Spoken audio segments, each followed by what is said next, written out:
Have you ever poured your heart and soul into saving something, only to be tossed aside the moment your work was done? Imagine this. After working 80-hour weeks for 6 months straight, revamping entire systems, and single-handedly preventing a company from financial collapse, I was called into the conference room on a Friday afternoon. The CEO, the same one who had begged me to help just months earlier, couldn't even look me in the eyes as he muttered those dreaded words. "We're restructuring, and unfortunately, your position has been eliminated." Eliminated just like that. And guess what? 3 months later, they came crawling back, desperate for my help again. Stay with me to hear what happened when they got a taste of their own medicine. Welcome to Dismissal Diaries. Before I dive into how I watched my former employer implode without my expertise, make sure you're subscribed for more shocking workplace stories. Hit that subscribe button now to join our community of survivors who refuse to let corporate toxicity define their worth. I'll never forget the day I got the call from Marcus, the CEO of Axiom Tech. It was a rainy Tuesday morning in April, and I was enjoying my coffee at home, still in my pajamas. I had been freelancing for about 6 months after leaving my previous tech job, and I was just starting to enjoy the flexibility. "Sarah, we need you," Marcus said, his voice tense. "Axiom is in trouble, and you're the only one who can fix it." Marcus and I had worked together at my previous company, Atlas Solutions, where I'd built a reputation as a problem solver. He had left to become the CEO of Axiom 2 years prior, and we'd kept in loose contact. But this was the first time he'd reached out professionally. He explained that Axiom, a mid-sized tech company specializing in supply chain management software, was bleeding clients.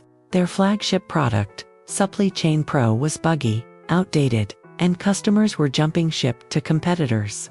The company was 6 months away from bankruptcy, unless something changed dramatically. "We need someone to completely overhaul our product, Sarah.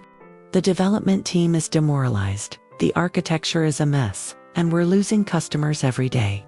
I need you to come in as head of product development. Complete autonomy, your own team, and I'll make sure you get whatever resources you need." The offer was tempting. The salary was nearly double what I was making as a freelancer. Plus, there was something appealing about the challenge. Saving a dying company had a certain heroic quality to it. "I need to think about it," I told him. "We don't have time," Marcus replied. "I need an answer by Friday." I spent the next 3 days researching Axiom. The company had been around for 15 years and had once been considered innovative in the supply chain space. But they'd grown complacent, failed to innovate, and now they were paying the price. On Friday, I called Marcus back with a list of conditions. First, I wanted a 2-year contract with a generous severance package in case things didn't work out. Second, I wanted complete authority over the product development process. Third, I wanted equity. If I was going to save this company, I deserved to own a piece of it. To my surprise, Marcus agreed to everything. I should have seen the red flag there. When someone agrees to all your demands without negotiation, they're either desperate or dishonest. In Marcus's case, it was a bit of both. I started at Axiom the following Monday. The situation was even worse than Marcus had described. The code base was a nightmare, a tangled mess of legacy code, quick fixes, and technical debt. The development team was talented but demoralized after years of mismanagement.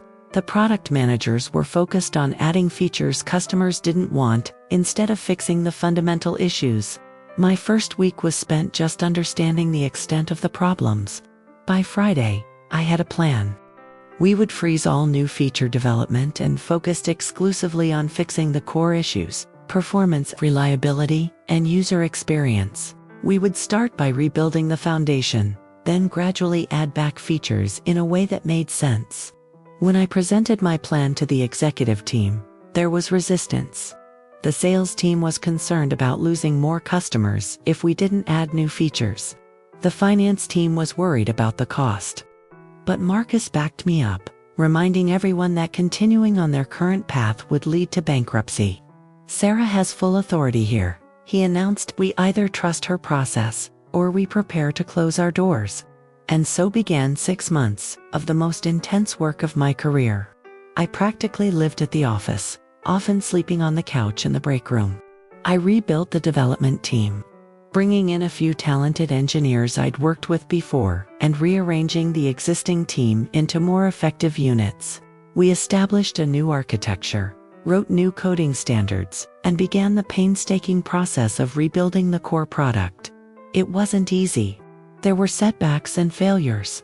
2 months in, we released an update that crashed the system for one of our biggest clients, causing them to lose a day's worth of data.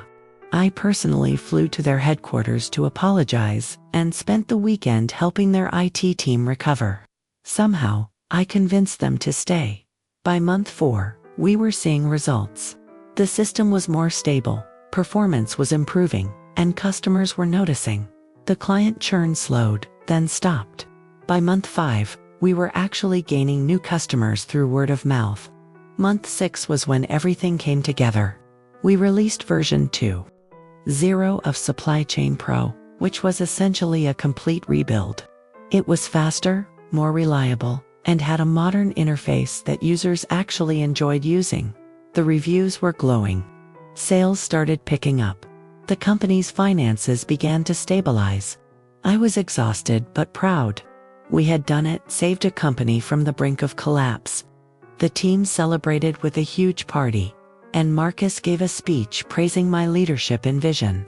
He presented me with a bottle of Dom Perignon and announced a company-wide bonus. Everyone was elated. 1 week later, I was fired. The meeting was brief and cold. Marcus and the HR director sat across from me in the conference room. "We're restructuring the company," Marcus explained, unable to meet my eyes. "As part of this process, we're eliminating your position." I was stunned. Eliminating my position? We just saved the company. The product is finally working. What are you talking about? Marcus shifted uncomfortably. Now that the product is stable, we're bringing in a more experienced executive to lead the next phase of growth. Someone with enterprise experience. Translation: now that I'd done the hard work, they were bringing in someone cheaper, or perhaps one of Marcus's buddies, to coast on my success. What about my contract? I asked, my voice steady, despite the anger building inside me. "We'll honor the severance package," the HR director interjected. 3 months' salary and continued health benefits during that time. They had planned this all along. The 2-year contract I'd insisted on had a clause allowing them to terminate with the severance package. At the time, I'd seen it as protection for me. Now I realized it had been an escape hatch for them all along. I was escorted out that same day. No chance to say goodbye to my team. No opportunity to transition my projects. Just a cardboard box with my personal items and a security guard walking me to the door. The next few weeks were a blur of anger and betrayal. I vacillated between rage and depression. I had put everything into saving Axiom, at the expense of my health, my social life, and my freelance business, and this was how they repaid me. But eventually, the fog cleared, and I began to rebuild. I reconnected with my freelance clients, many of whom were happy to have me back. I took a long overdue vacation to Thailand, something I'd been putting off for years.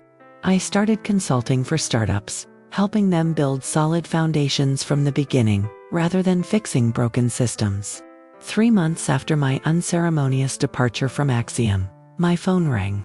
It was Daphne, the chief operating officer at Axiom, and one of the few executives I'd genuinely respected. "Sarah, we need to talk," she said, her voice strained. "About what?" I asked coolly.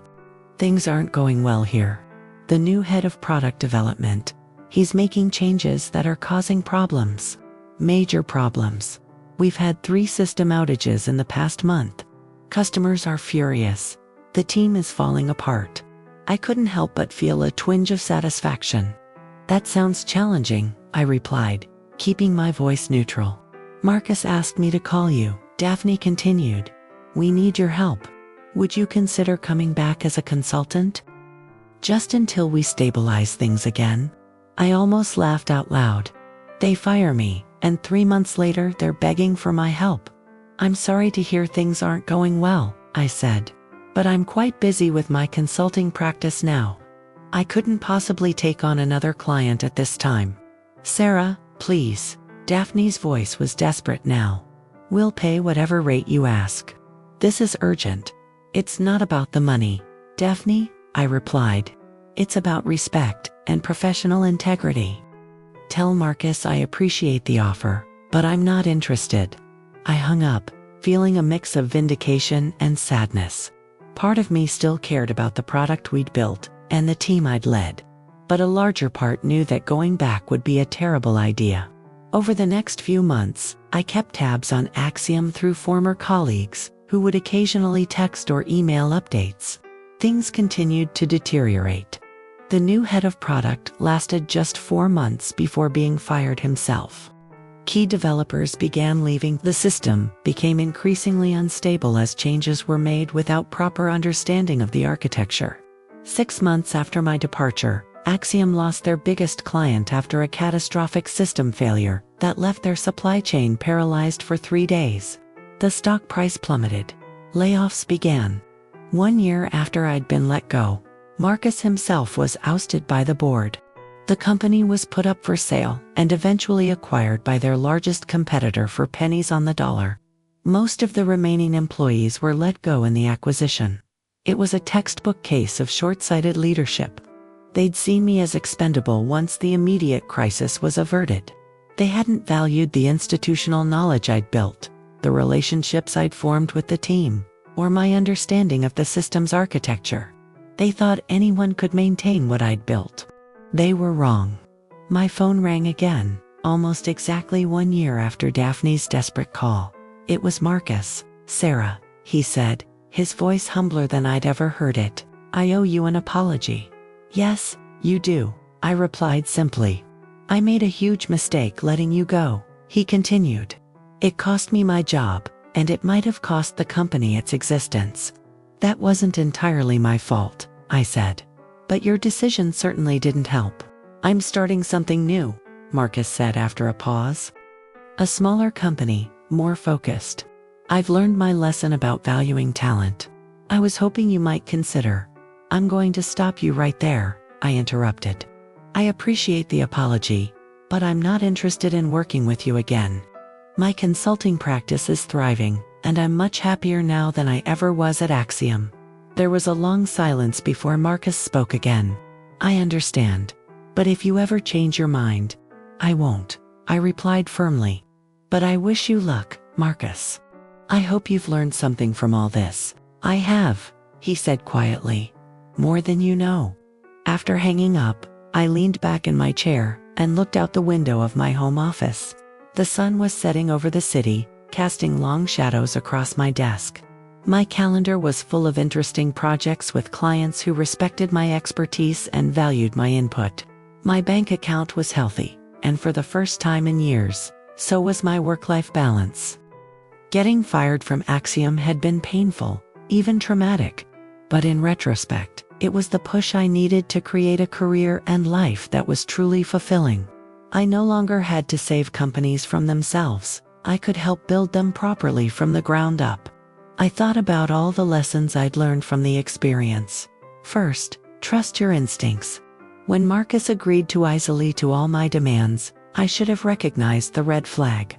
Second, get everything in writing, and have a lawyer review contracts for hidden clauses and loopholes. Third, don't sacrifice your health and well-being for a company that sees you as disposable. No job is worth sleeping on office couches and working 80-hour weeks. Fourth, know your worth. If a company is desperate enough to beg for your help, they should be willing to treat you with respect and fairness. And finally, sometimes the best revenge isn't about actively harming those who wronged you. It's about stepping aside and letting them face the consequences of their own bad decisions. As for Axiom, I felt no joy in their demise. Too many good people had lost their jobs, people who had worked alongside me during those intense 6 months, but I also felt no responsibility for it. I had offered them my expertise, and they had rejected it.